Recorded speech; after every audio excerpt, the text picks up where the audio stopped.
शरद पवारांच्या मार्केटवाडी दौऱ्यावर उदय सामंत यांनी टीका केली आहे। अपयश झाकण्यासाठी ईव्हीएमचा मुद्दा समोर आणलाय आणि मग याची दुटप्पी भूमिका आहे असं उदय सामंत म्हणाले। महाराष्ट्राला ही भूमिका समजली आहे, लोकांना भडकावण्याचा विरोधकांचा डाव असल्याचंही उदय सामंत यांनी म्हटलेलं आहे। दरम्यान उदय सामंत यांच्या टीकेला जितेंद्र आव्हाड यांनीही प्रतिउत्तर दिलंय।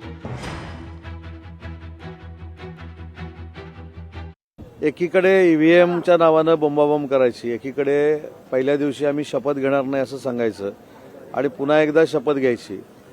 ही सगळी दुटप्पी भूमिका महाराष्ट्राच्या जनतेला कळल्यामुळेच ते 40 की 45 पर्यंत पोहोचलेले आहे आणि प्रत्येक ठिकाणी दुटप्पी भूमिका असल्यामुळं आता महाविकास आघाडीमध्ये देखील फूट पडायला लागलेली आहे। हे काल समाजवादी पार्टीच्या निमित्तानं आपल्या सगळ्यांना कळलेलं आहे। पराभव न स्वीकारता जनतेला वेगळ्या मार्गाने काहीतरी ब्रीफ करण्याचा प्रयत्न करायचा हा विरोधकांचा एक उद्योग बनलेला आहे आणि त्याचाच एक भाग म्हणून गेले 3-4 दिवस या सगळ्या गोष्टी चालू आहेत।